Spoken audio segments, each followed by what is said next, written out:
What kid doesn't like that? Although the D-pad is no mouse, as drawing lines and coloring can be a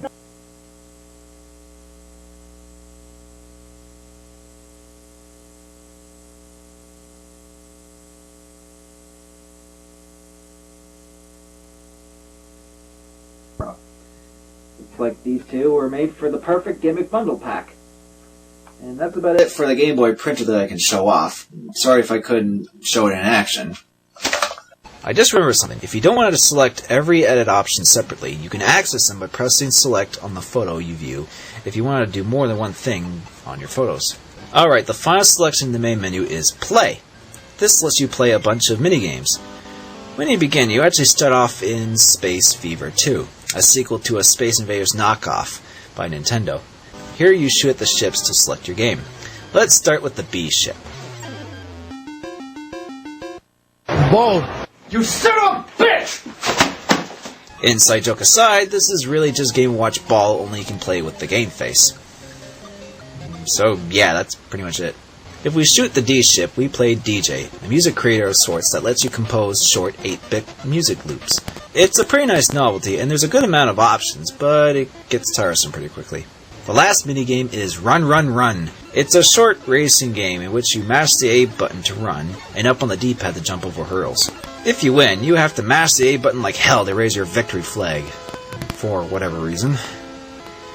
Oh, and you actually need to play Space Fever 2 and score over 2,000 points to unlock this minigame. To play Space Fever 2, just don't shoot any of the minigame ships, and away you go. It's a pretty simple shoot 'em up. You can only move left and right, and fire alternating single and double shots one at a time. You fight 3 waves of 3 different enemy types each, and then a boss.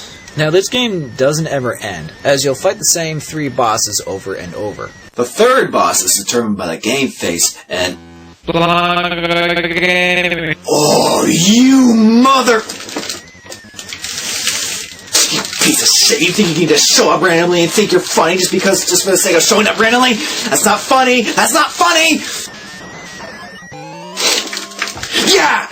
Eat it, you low-quality, retarded-looking piece of crap! I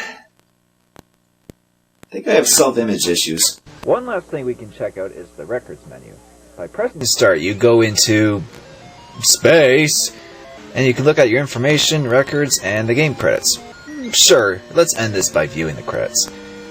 Okay, we have a face, and the ending to that sheriff game from WarioWare, then an iPod commercial prototype.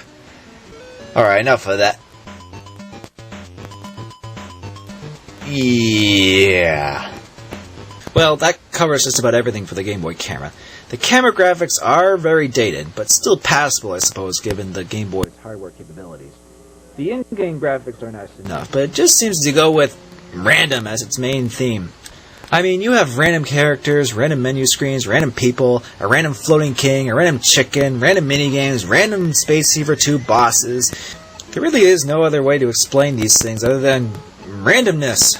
Yet it makes this strangely charming in its own way, so I guess I can't argue. The music is pretty interesting too. I hate to keep using this word again, but it's a pretty random assortment of 8-bit music. But it's appropriate for the situations, and at times, pretty catchy. Overall, I still kinda like this. I know it's gimmicky, and it really is nothing more than a novelty item. But it has that randomness charm to it that actually associates quite well with the art of taking random pictures. It really is quite a fascinating piece of Game Boy technology to have in your gaming collection. This is the Blondeguygamer. Thank you for watching my review.